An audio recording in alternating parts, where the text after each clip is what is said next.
Salam berjuang-juang. Nah, Dewa Petura Rasulina, semoga kita semua sehat, tidak kekurangan satu apapun, dan masih bisa bersyukur dalam keadaan apapun. Amin. Oke pemirsa, di hari Minggu ini saya mau masak. Tadi saya beli tape, bawang merah sama tomat. Tadinya saya mau beli ikan, tapi nggak ada katanya. Biasa kalau bulan puasa memang agak susah dia. Ini ada bayam. Apa dia? Oh, ikannya Deko.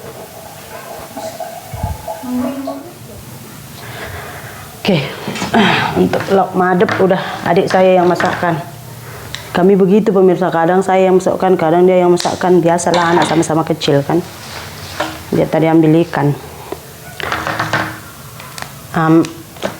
Saya mau cerita sedikit sama kalian pemirsa ya. Ini nggak ada saya ceritakan siapapun, cuman pengalaman hidup saya pula. Jangan pula nanti menggibah kalian bilang ini puasa loh. Saya usahakan selama puasa ini nggak mau ngomongin apapun gitulah. Makanya kemarin video saya itu yang tentang apa itu cepat saya settlekan malam itu juga masalah hutang lah ini. Tapi ada juga orang yang entah dia nggak paham, entah buat-buat nggak paham atau bagaimana, saya pun tidak tahu lah. Mana ini? Hah? Tidur. Hah? Tidur. Mana dia? Tidur.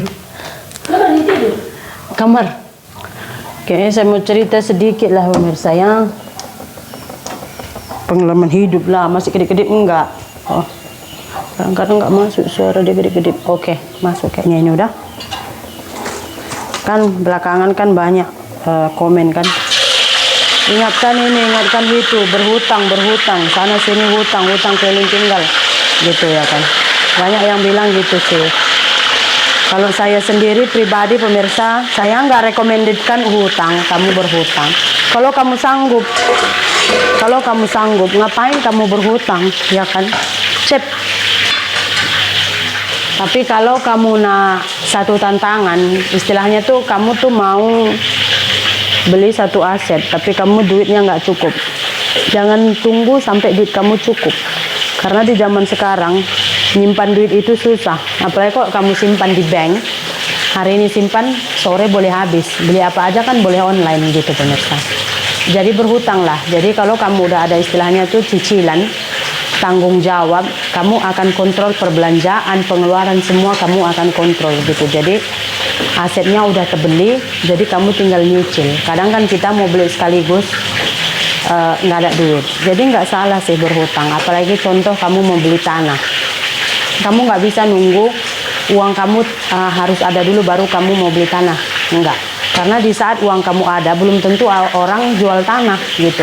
Tapi di saat kamu nggak ada uang, orang jual tanah, kamu nggak mau beli karena kamu nggak ada uang gitu, nggak cukup gitu.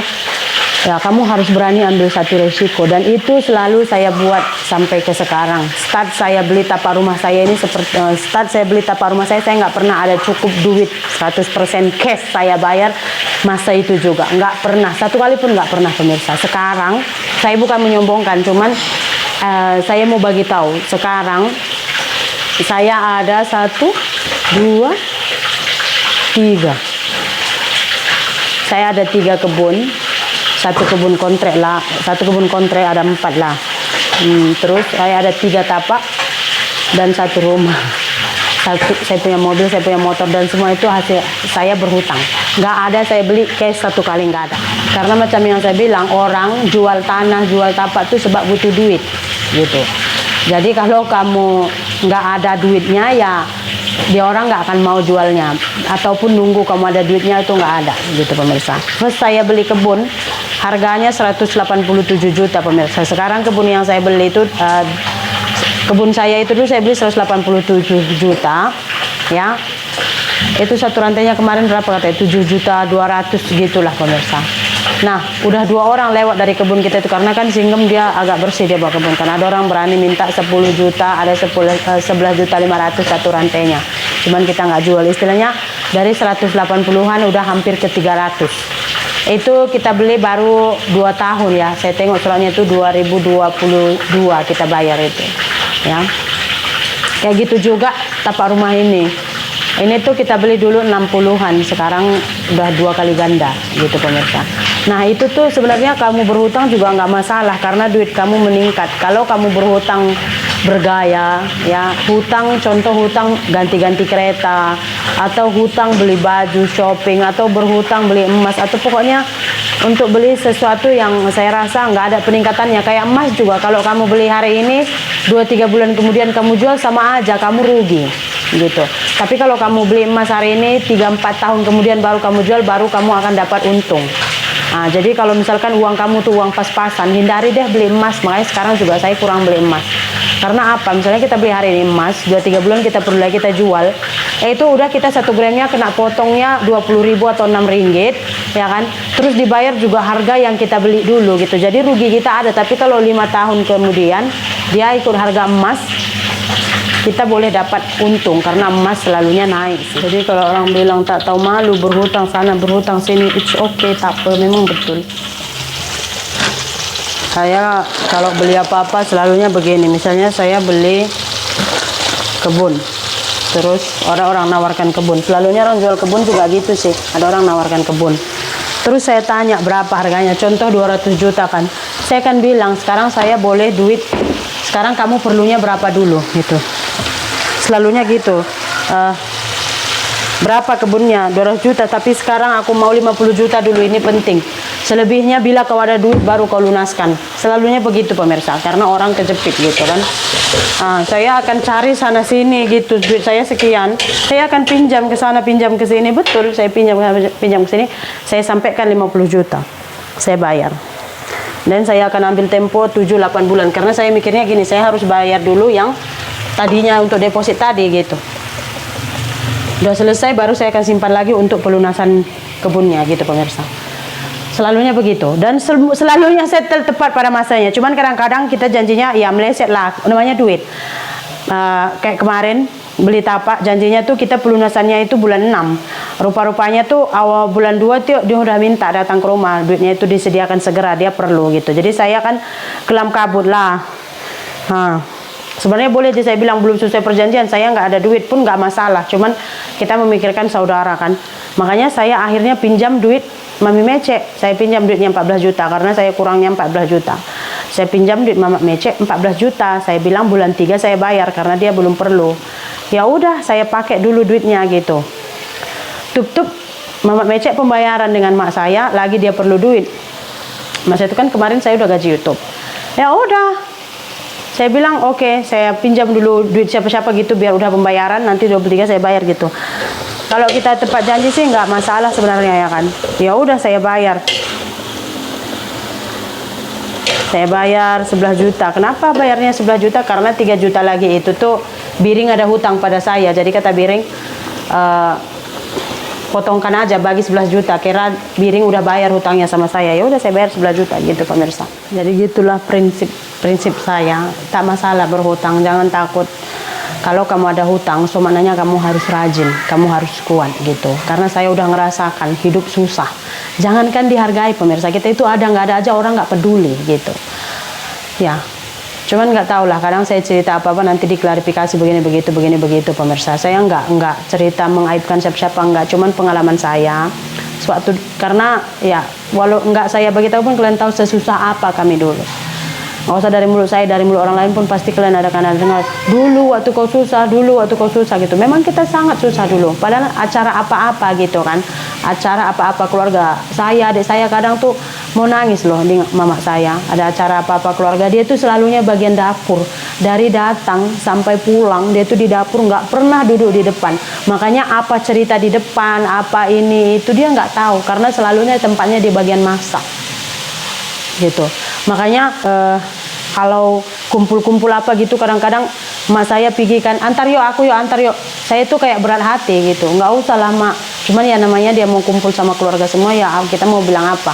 Cuman saya udah feeling sih kalau nanti kumpul pasti mak saya nih dari datang sampai pulang tuh di dapur masak lah, cuci piring lah, inilah itulah gitu.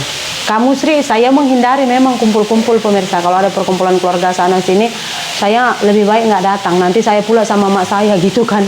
Jadi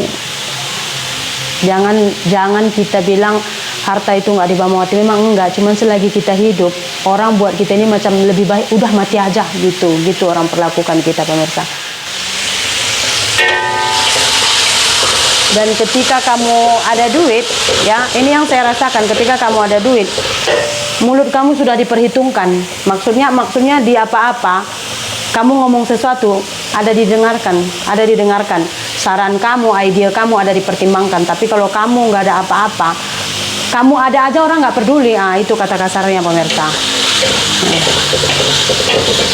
Makanya ketika saya udah boleh buat YouTube, yang saya tolong dulu ya kakak sama adik saya.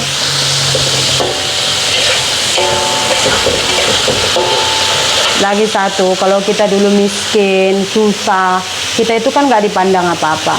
Terus tiba-tiba kita ada duit, baru sebenarnya dari waktu kita miskin kita itu ada bersuara sih. Cuman karena kita ini dianggap aja enggak, jadi orang nggak peduli kita ngomong apapun, sampai kita berceceran air mata orang nggak peduli karena kita memang nggak dianggap ada. Nah, ketika kita ada duit, kita ngomong, kita udah didengar. Nah, orang yang tadinya nggak pernah memperdulikan kita merasa kita ini sekarang udah sombong lah, angkuh lah, inilah, itulah. Karena baru sekarang suara kita didengar. Kalau dulu kita nggak diperdulikan gitu. Yang saya rasa ya, pemirsa.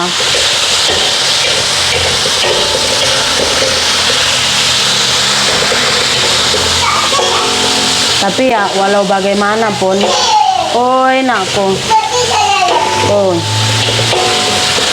berhutang pun berhutanglah sesuai kemampuan, jangan besar pasak daripada tiang. Kita ambil hutang sekian, cicilan per bulan sekian, kita harus mikir saya boleh bayar gitu. Kalau rasa tak boleh bayar jangan. Macam kemarin saya ambil cicilan mobil saya kan, saya rasa mobil itu memang penting. Cuma sekarang saya mikir, aduh, kayaknya kemarin mobil bentar dulu pun boleh lah. Kemana-mana pun sini jalan rusak kan. Saya ambil 11 bulan dengan cicilan 17.800.000 satu bulan, 11 bulan settle. Belum 11 bulan udah settle gitu. Kalau saya dapat gaji lebih, saya bayar 2 bulan. Kalau saya dapat gaji lebih, saya bayar 2 bulan gitu. Jadi kemarin cuma 7 bulan udah settle. Dapatlah mobil gitu. Sekarang ada mobil di rumah tuh kayak kita mau pinjam duit, gak ada mobil aja tuh senang. Nggak usah kita proses ini itu gitu kan. Jadi begitu dia pemirsa, nggak masalah berhutang. Apalagi orang karo, berhutang beli tanah itu sama sekali nggak malu. Justru kamu bisa beli tanah di usia muda walaupun sedikit. Orang tuh langsung wow. Kayak si Pia kan. Kerja di Malaysia dia boleh beli tanah walaupun tak lebar. Orang udah standing applause sama dia. Oh my God, masih gadis sudah boleh beli tanah. Gitu. Jadi kita tengok lingkungan kita lah, di mana bumi dipijak di situ langit dijunjung. Mungkin kalau entah di Malaysia atau di bandar-bandar tuh yang dipamerkan itu gonta-ganti mobilnya atau renovasi rumahnya atau pakaiannya yang branded atau sering enggaknya keluar makan mewah-mewah di sana atau lauk yang kita masak itu semewah-mewah apa. Mungkin itu yang mengkategorikan orang itu sukses atau tidaknya, senang hidupnya atau tidaknya. Kalau di lingkungan orang karo, rumah kamu buruk-buruk mau terbang pun, kalau tanah kamu lebar, orang still hormat gitu pemirsa. Oke lah, video kita pagi ini sampai sini saja ya. Terima kasih banyak. Jumpa lagi di video berikutnya. Bye bye.